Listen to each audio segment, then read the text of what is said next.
بسم اللہ الرحمن الرحیم۔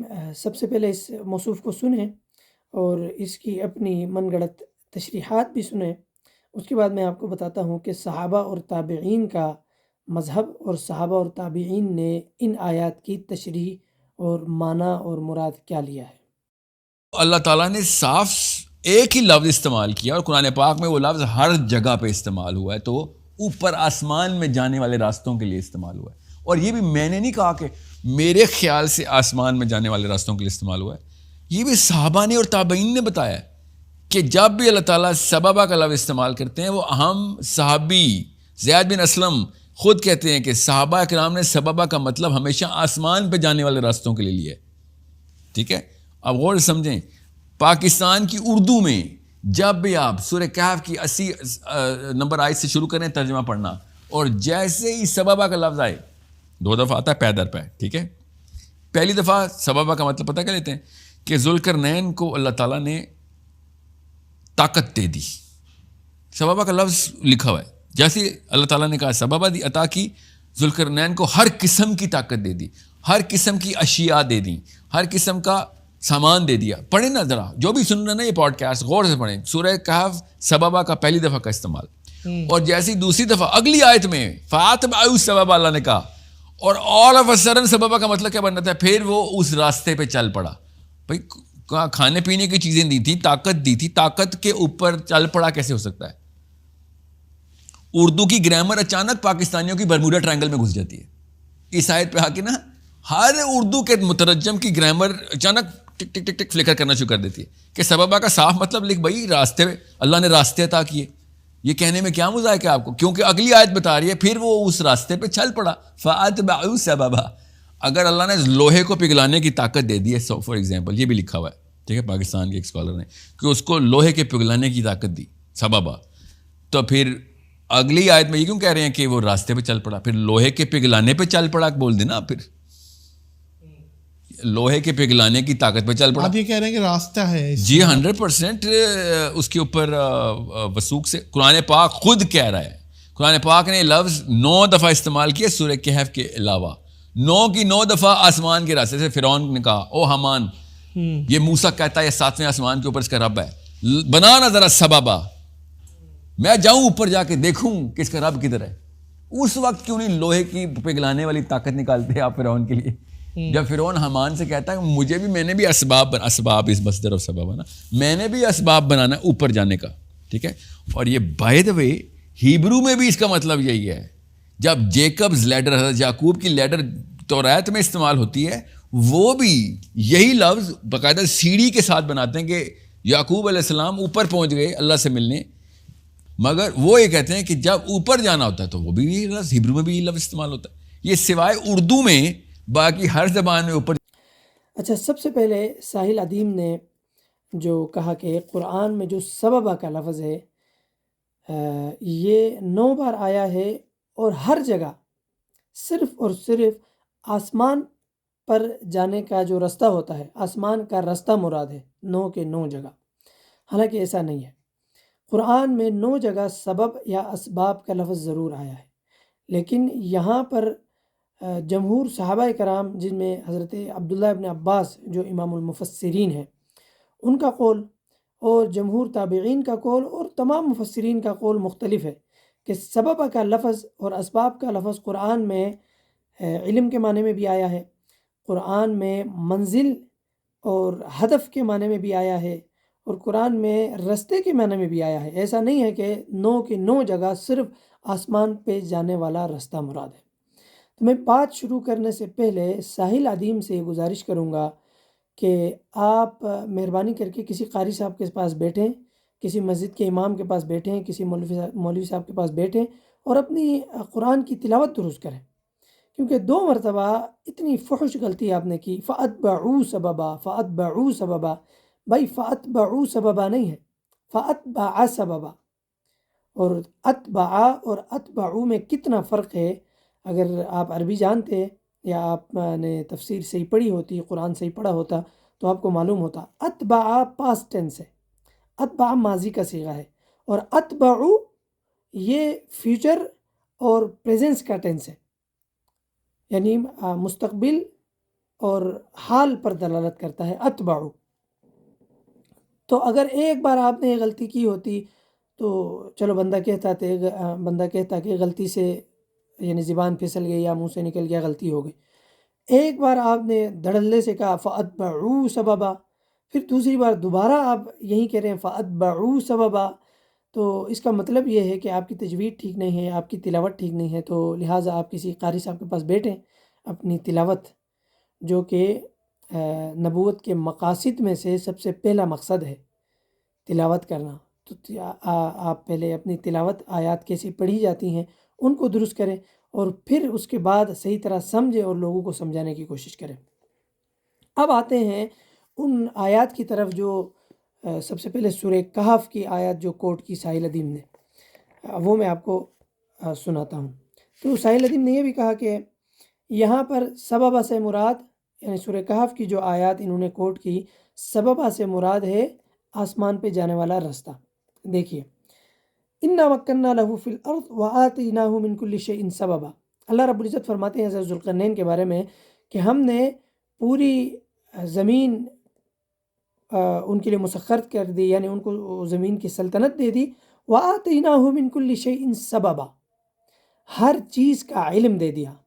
مفسرین یہ معنی لیتے ہیں، اور ان مفسرین میں جلیل القدر مفسرین میں امام المفسرین حبر الامہ حضرت عبداللہ ابن عباس رضی اللہ تعالی عنہما ہے. ٹھیک ہے، اور جمہور تابعین ہے اور جمہور مفسرین ہیں جنہوں نے یہاں پر علم معنی لیا ہے. اب وہ علم معنی کیسے لیا ہے؟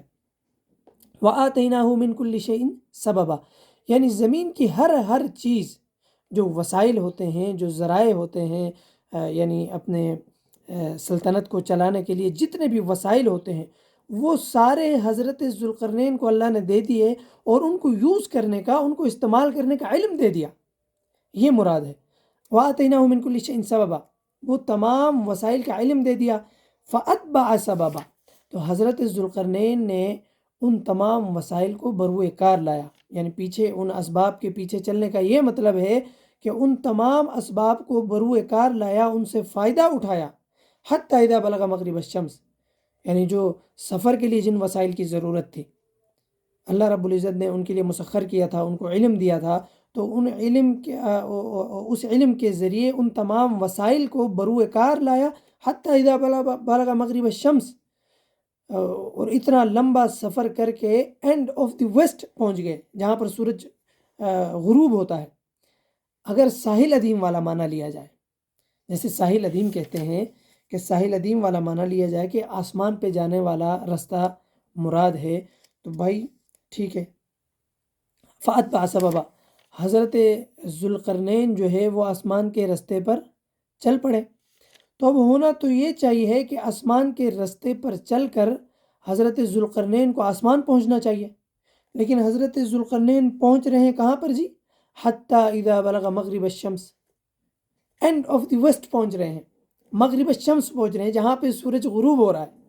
یعنی آسمان کے رستے پہ چل کے حضرت ذوالقرنین پہنچ رہے ہیں کہاں پر؟ جہاں پر سورج غروب ہو رہا ہے مغرب الشمس، بجائے یہ کہ آسمان پر پہنچے. اچھا، دوسری جگہ پھر آتا ہے ثم اتبع سببا، بھائی اتبعو نہیں ہے، میں دوبارہ بتا رہا ہوں. ثم اتبع سببا، دوبارہ اس رستے پر چل پڑے. ساحل ادیم کا معنی لیتے ہیں. میں نے تو اپنا معنی جو مفسرین نے حضرت عبداللہ ابن عباس نے معنی لیا ہے وہ تو میں نے آپ کو بتایا کہ علم معنی ہے، وسائل جو اللہ رب العزت نے حضرت ذوالقرنین کو دیے تھے ان کا علم مراد ہے. ٹھیک ہے، تو ساحل ادیم کا اگر معنی لے ثم اتبع سببا، دوبارہ اس رستے پر چل پڑے، تو بھائی ہونا تو یہ چاہیے کہ آسمان کے رستے پر چل کر آسمان پہنچے نا. پھر کہاں پہنچ رہے ہیں؟ دوسری جگہ حتی اذا بلغ مطلع الشمس، جہاں پر سورج طلوع ہو رہا ہے، جس جگہ سے سورج طلوع ہو رہا ہے حضرت ذوالقرنین وہاں پہنچ رہے ہیں. یعنی آسمان کے رستے پہ چل رہے ہیں اور پہنچ رہے ہیں مطلع الشمس، جہاں سے سورج طلوع ہو رہا ہے. پہلی جگہ پہنچ رہے ہیں اینڈ آف دی ویسٹ، دوسری جگہ پہنچ رہے ہیں دوسرے کونے میں. تیسری جگہ دوبارہ قرآن کہتا ہے ثم اتبع سببا، دوبارہ اس رستے پر چل پڑے، دوبارہ اس رستے پر چل پڑے اور کہاں پہنچے؟ حتی اذا بلغ بین السدین. اب بتاؤ کہ اگر یہاں پر وہ معنی مراد لیا جائے جو ساحل ادیم لے رہے ہیں، یعنی آسمان پہ جانے کا رستہ، تو 3 بار حضرت ذوالقرنین اس رستے پر چل کے آسمان کیوں نہیں پہنچ رہے بھائی؟ ایک دفعہ مغرب شمس پہنچ رہے ہیں، دوسری دفعہ مطلع شمس پہنچ رہے ہیں، تیسری مرتبہ بین السدین پہنچ رہے ہیں۔ تو اس سے بھی واضح ہوتا ہے کہ سبب کا معنی یہاں پر آسمان پہ جانے کا رستہ نہیں ہے، بلکہ وہ وسائل اور وہ ذرائع اور اس کا علم مراد ہے، جس کو بروئے کار لا کے حضرت ذوالقرنین اپنی سلطنت چلا رہے تھے۔ ظاہر ہے مغرب سے مشرق تک یا مشرق سے مغرب تک سفر کرنے کے لیے بہت سے وسائل درکار ہیں، ان کا علم درکار ہے۔ ان وسائل کو بروئے کار لانے کے لیے، ان کو استعمال کرنے کے لیے آپ کو ان وسائل کا علم آنا چاہیے کہ بھائی ان کو کیسے استعمال کیا جاتا ہے۔ تو ان وسائل کو بروئے کار لا کر اللہ رب العزت نے ان کو علم دیا تھا، اس علم کو استعمال کر کے، اس علم کو مد نظر رکھتے ہوئے ان وسائل کو استعمال کیا، اور کبھی مغرب پہنچ رہے ہیں، کبھی مشرق پہنچ رہے ہیں، کبھی بین السدین پہنچ رہے ہیں اور لوگوں کی خدمت کر رہے ہیں، کبھی یاجوج ماجوج کو اور ان کے شر سے لوگوں کو بچا رہے ہیں۔ تو اس طرح جو طاقت وغیرہ جو مراد لے رہے تھے، یہ بھی اسی علم کے زمرے میں آتا ہے، یعنی طاقت دے دی۔ اور آتونی زبر الحدید، جیسے حضرت ذوالقرنین نے کہا آتونی زبر الحدید حتی اذا ساوى بین الصدفین قال انفخوا، یعنی وہ فولاد منگوایا، اس کو پگھلایا، اس کی پہاڑ بنائی۔ تو یہ سارے اس علم کی بدولت تھا جو اللہ رب العزت نے فرمایا وَآتَيْنَاهُ مِن كُلِّ شَيْءٍ سَبَبًا، ہر چیز کا علم دیا تھا میں نے ذوالقرنین کو۔ اس کی سلطنت میں جو جو چیز اس کو چاہیے، اس کی سلطنت چلانے کے لیے، لوگوں کی مدد کرنے کے لیے، سفر کے لیے جو جو وسائل چاہیے، ذرائع چاہیے، وہ تمام ذرائع وسائل میں نے دے دی اور ان کا علم بھی دے دیا۔ تو حضرت ذوالقرنین جہاں بھی جاتے، کوئی پریشانی ہوتی، حضرت ذوالقرنین کو اللہ نے اس کا علم دیا تھا، اس علم کی مدد سے اپنے ذرائع کو، وسائل کو استعمال کرتے تھے، لوگوں کی مدد کرتے تھے، اپنی سلطنت چلاتے تھے اور لوگوں کی خدمت کرتے تھے۔ تو یہاں پر جو معنی ہے وہ علم ہے۔ یہ جمہور مفسرین، تابعین اور صحابہ کرام اور ان میں سے بھی عبداللہ ابن عباس رضی اللہ تعالیٰ عنہما یہی کہتے ہیں کہ یہاں پر مراد علم ہے۔ اب آتے ہیں یہ جو موصوف کہہ رہے ہیں کہ زید بن اسلم صحابی نے یہ تفسیر کی ہے کہ قرآن میں جہاں بھی سبب آیا ہے وہ آسمان پہ جانے کا رستہ مراد ہے اس سے۔ عجیب بات یہ ہے کہ زید بن اسلم رضی اللہ تعالیٰ عنہ نے جو معنی مراد لیا ہے وہ فرماتے ہیں کہ اس سے تعلیم الالسنہ مراد ہے، یعنی ذوالقرنین جو تھے، سیدنا ذوالقرنین، وہ جہاں بھی جاتے تو ہر قوم سے ان کی زبان میں بات کیا کرتے تھے۔ تو اللہ نے یہ جو ہر قوم سے ان کی زبان میں بات کرنے کا ملکہ عطا فرمایا تھا ان کو، تو یہاں پر سبب وَآتَيْنَاهُ مِن كُلِّ شَيْءٍ سبب سے حضرت زید بن اسلم رضی اللہ تعالیٰ عنہ فرماتے ہیں کہ تعلیم الالسنہ مراد ہے، یعنی ان کو زبانوں کا، لینگویجز کا جو علم دیا گیا تھا، ہر قسم کی لینگویج ان کو آتی تھی، ہر قوم سے ان کی لینگویج میں بات کرتے تھے۔ تو حضرت زید بن اسلم کا قول تو یہ ہے، معلوم نہیں ساحل ادیم نے جو ہے تو حضرت زید بن اسلم کا یہ قول کہاں سے نقل کیا ہے۔ مجھے لگتا ہے کہ ساحل ادیم کی عربی اس پائے کی ہے کہ وہ پڑھتے کچھ ہیں اور سمجھتے کچھ ہیں، اور مجھے نہیں لگتا کہ وہ عربی میں مطالعہ کرتے ہوں گے، اور کرتے ہیں تو پھر عربی اس پائے کی ہوگی کہ وہ پڑھتے کچھ ہیں اور ان کو سمجھ کچھ اور آ رہا ہوتا ہے، یعنی اس لیول کی ان کی لینگویج ہے، تو ان کو بہت محنت کی ضرورت ہے۔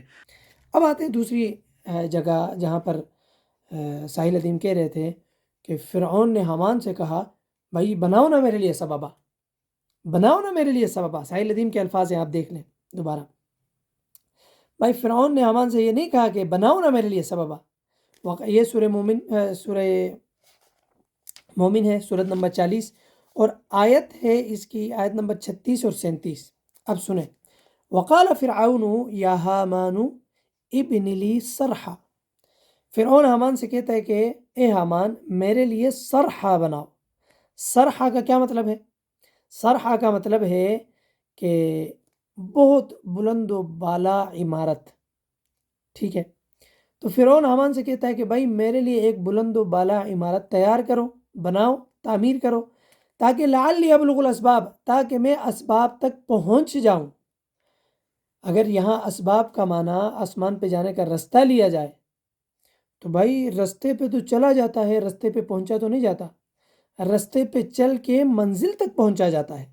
تو یہاں فرعون کہہ رہا تھا کہ میں پہنچ جاؤں، ابلغ، بلغ یبلغ کا مطلب ہے I will arrive there, reach there، وہاں پہنچ جاؤں۔ تو بھائی رستے پہ کوئی نہیں پہنچتا ہے، رستے پہ چلا جاتا ہے اور رستے پہ چل کے منزل تک پہنچا جاتا ہے۔ تو یہاں پر محدثین نے، مفسرین نے، صحابہ کرام نے معنی کیا لیا ہے اسباب کا؟ منزل، ہدف، گول۔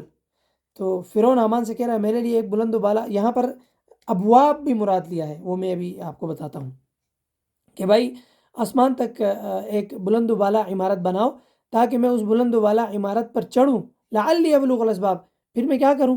ان اسباب تک، ان منزلوں تک پہنچ جاؤں، یا اس جگہ پہنچ جاؤں جہاں موسیٰ کہتا ہے کہ میرا رب موجود ہے۔ اچھا، اگر اسباب کا معنی یہاں پر آسمان کا رستہ لیا جاتا تو پھر آگے قرآن کو خود یہ کہنے کی کیا ضرورت تھی؟ اسباب السماوات، سماوات کا لفظ اسباب کے ساتھ جوڑنے کی پھر ضرورت ہی تک ہی نہیں بنتی ہے۔ قرآن مزید وضاحت کرتا ہے اگر اسباب کا معنی آسمان پہ جانے کا رستہ ہے تو بس یہاں پر بات ختم ہونی چاہیے تھی، لعلی ابلغ الاسباب۔ آگے دوبارہ اسباب السماوات آیت نمبر 37 میں کہنے کی ضرورت ہی نہیں تھی کہ جو اسباب السماوات، آسمان کے جو اسباب ہیں، میں وہاں پہنچ جاؤں۔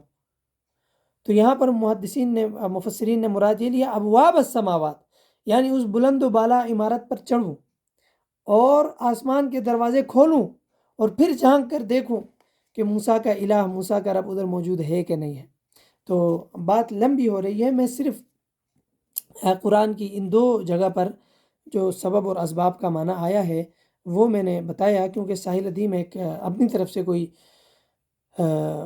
تشریح کر رہے تھے قرآن کی، اور قرآن میں جہاں سبب اور اسباب کا لفظ آیا ہے وہاں منزل کے مراد میں بھی آیا ہے، علم کے معنی میں بھی آیا ہے، رستے کے معنی میں بھی آیا ہے، اور دیگر معنی وہاں پر لیے گئے ہیں۔ ایسا نہیں ہے کہ 9 کے 9 جگہ آسمان پہ جانے کا راستہ مراد لیا جاتا ہو، ایسا کہیں نہیں ہے، یہ ساحل ادیم کی من گھڑت بات ہے اور جھوٹی تفسیر میں کہوں گا۔ اور سب سے پہلے ہمیں ڈکشنری میننگ اس چیز کی دیکھنی چاہیے کہ سببہ کی ڈکشنری میننگ کیا ہے، عربی میں لغت میں اس کا کیا مطلب ہے۔ تو سببہ کا تمام لغات آپ اٹھا لیں، اس میں ایک ہی معنی لکھا ہے کہ وسیلہ، بعض حضرات نے رسی معنی لیا ہے، حبل، جس کے وسیلے سے، جس کے ذریعے سے آپ اپنے ہدف تک پہنچتے ہیں۔ تو بہرحال اس کا خلاصہ یہ بنتا ہے کہ ہر وہ ذریعہ، ہر وہ وسیلہ، ہر وہ واسطہ جس کو استعمال کر کے آپ اپنے ہدف پر پہنچتے ہیں اس کو سببہ کہا جاتا ہے، ٹھیک ہے، اس کو سبب کہا جاتا ہے، جو کہ عربی میں بھی مستخدم ہے، عربی میں بھی اس کو یوز کیا جاتا ہے اس لفظ کو۔ تو میں کہنا چاہتا ہوں کہ آپ کا میدان یہ نہیں ہے، آپ سب سے پہلے اپنی تجوید ٹھیک کریں، اپنا قرآن پڑھنا سیکھیں، اس کے بعد صحیح طرح اس کو صحیح معنوں میں، جو جیسے قرآن کو سمجھنے کا حق ہے، اصول پڑھیں، آپ صرف نحو میں محنت کریں اور تفسیر آپ کسی اچھے استاد سے پڑھیں، اس کے بعد آگے یعنی سمجھانے کی کوشش کریں کسی کو۔ آپ کو خود ایک بات سمجھ نہیں آئی ہوئی اور آپ اسی غلط انداز میں لوگوں کے سامنے اس کو پیش کرتے ہیں اور لوگوں کو کنفیوز کرتے پھر رہے ہیں۔ اچھا، ایک اس بات پہ بھی اعتراض کر رہے ہیں کہ مفسرین نے لکھا ہے، پتہ نہیں ان پاکستان کے اسکالرز کو کیا ہو جاتا ہے، کہ ہم نے ذوالقرنین کو طاقت دے دی۔ بھائی سب سے پہلے آپ مجھے یہ بتائیں، انا مکننا لہو فی الارض، اس کے کیا مطلب ہے؟ مکننا لہو فی الارض، تمکین کے آپ معنی کیا لیتے ہیں؟ پہلے تو یہ آپ ڈیسائیڈ کر دیں، آپ یہ کلیئر کر دیں کہ تمکین فی الارض کے معنی کیا ہے، طاقت کے معنی ہے کہ نہیں ہے، حکومت کے معنی ہے کہ نہیں ہے، پھر آپ آگے بات کریں۔ آپ نے یہ انا مکننا لہو فی الارض کا جو ترجمہ ہے وہ آپ نے جس تفسیر میں بھی، جس چھاپ میں بھی آپ نے پڑھا ہوگا، تو مجھے یہ لگتا ہے کہ انا مکننا لہو فی الارض کا جو اردو ترجمہ تھا وہ شاید بڑھتے بڑھتے وَآتَيْنَاهُ مِن كُلِّ شَيْءٍ سَبَبًا کے نیچے آیا ہوگا، تو آپ نے یہ سمجھ لیا ہے آتَيْنَاهُ مِن كُلِّ شَيْءٍ سَبَبًا کا آپ نے یہ مطلب لیا ہے کہ ہم نے اس کو طاقت دے دی۔ بھائی اِنَّا مَكَّنَّا لَهُ فِي الْأَرْضِ، ہم نے زمین میں اس کو طاقت دے دی، اس کو حکومت دے دی، اس کو سلطنت دے دی۔ وَآتَيْنَاهُ مِن كُلِّ شَيْءٍ سَبَبًا، یہ الگ ہے، اور اس سلطنت کو استعمال میں لانے کے جتنے ذرائع چاہیے تھے وہ ذرائع بھی دے دیے اور ان کا علم بھی دے دیا. سارا ترجمہ یہ ہے. تو اب آپ مہربانی کریں، خدا رہا آپ مہربانی کریں، مہربانی کر کے ذرا اچھے سے پڑھیں. آپ کہتے پتہ نہیں پاکستانی اسکالرس کو کیا ہو جاتا ہے، ایک جگہ طاقت کا ترجمہ کیا ہے اور دوسری جگہ پھر یہ وسیلے کا ترجمہ کیا یا اس طاقت کے پیچھے چل پڑے یہ ترجمہ کیا. دیکھیے آپ عربی کوئی تفسیر اٹھا لیں، آپ تفسیر قرطبی اٹھا لیں، آپ تفسیر بغوی اٹھا لیں، آپ تفسیر ابن کثیر اٹھا لیں، آپ تفسیر کبیر اٹھا لیں، کوئی بھی تفسیر آپ اٹھا لیں، تمام حضرات نے، مفسرین نے، بڑے بڑے مفسرین ہیں، سب نے وَآتَيْنَاهُ مِن كُلِّ شَيْءٍ سَبَبًا کا یہی ترجمہ کیا ہے، یہی معنی لیا ہے کہ اس سے وہ اسباب، وہ ذرائع اور وہ وسائل مراد ہیں اور ان کا علم مراد ہے جو ایک سلطنت کو چلانے کے لیے اللہ رب العزت نے حضرت ذوالقرنین کو دیے تھے. اور دوبارہ دہرا دوں کہ زید بن اسلم رضی اللہ تعالیٰ عنہ کا جو قول آپ نے نقل کیا، آئی ڈونٹ نو آپ نے کہاں سے وہ لے کے آئے ہیں آپ. اور حضرت علی کرم اللہ تعالیٰ وجہ الکریم، حضرت عبداللہ ابن عباس، حضرت زید بن اسلم، وہ کوئی بھی صحابی، کوئی بھی تابعی ایسا ترجمہ کسی نے نہیں کیا جو آپ کر رہے ہیں.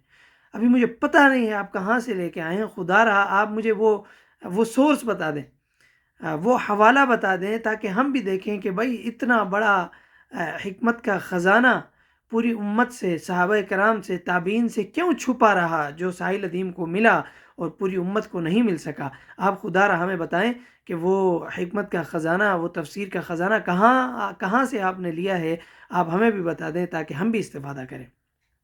تو آخر میں میری گزارش ہے کہ آپ کا جو میدان ہے آپ اس میں محنت کریں، آپ خواہ مخواہ لوگوں کو کنفیوز کرتے نہ پھریں. اللہ کے احکامات میں، تفسیر میں، حدیث میں آپ کنفیوز کر کے خدا رہا